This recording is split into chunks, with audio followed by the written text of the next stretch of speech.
Alors on coupe le carton gris, on passe plusieurs fois le long de la règle jusqu'à ce que le carton cède. Ne surtout pas bouger, c'est la partie la plus pénible à faire. On y est presque. Ça ne sert à rien d'appuyer comme un bœuf, il suffit de faire des passages répétitifs comme ça le long de la règle. D'où l'importance d'avoir une règle métallique. On y est bientôt, ça va céder.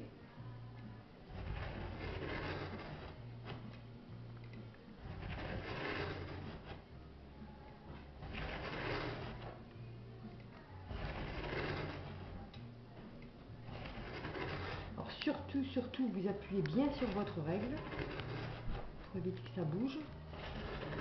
Ça se soulève un peu là. Ça commence à être bon. C'est vraiment la partie la plus pénible.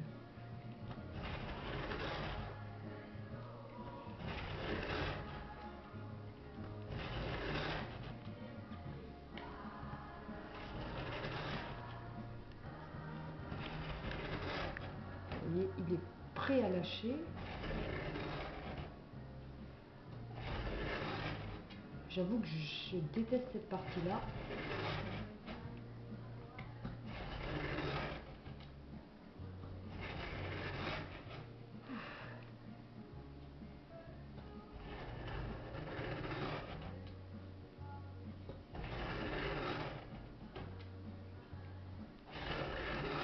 Au bout d'une centaine de passages, ça va le faire.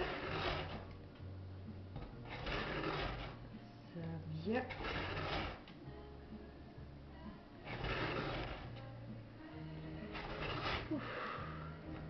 C'est bon.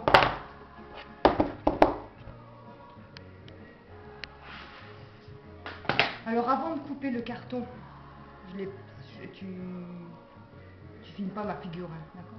Avant de couper le carton, vérifie bien que ce soit bien d'équerre ici. Sinon, ça va dévier votre travail. Donc, vous avez un bel angle droit ici. Alors, si vous avez un carton neuf, prenez l'arête du carton, le bord du carton tout neuf, et vous servez. Alors là, on a fait la partie, on a mesuré 23 cm. Donc 23 cm. On revérifie toujours après coupe. On a bien plus ou moins 23 cm.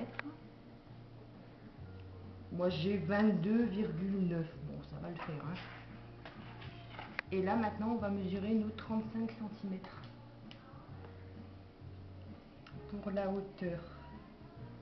Ça va être génial parce que j'ai vraiment pas grand chose à couper. 35.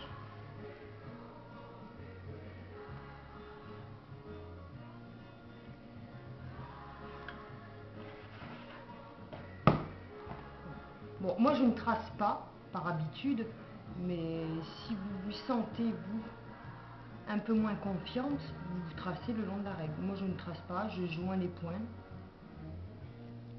j'appuie et je coupe. Alors le premier passage se fait vraiment en appuyant à peine, juste pour marquer le carton avec la lame du cutter. Et après on y va.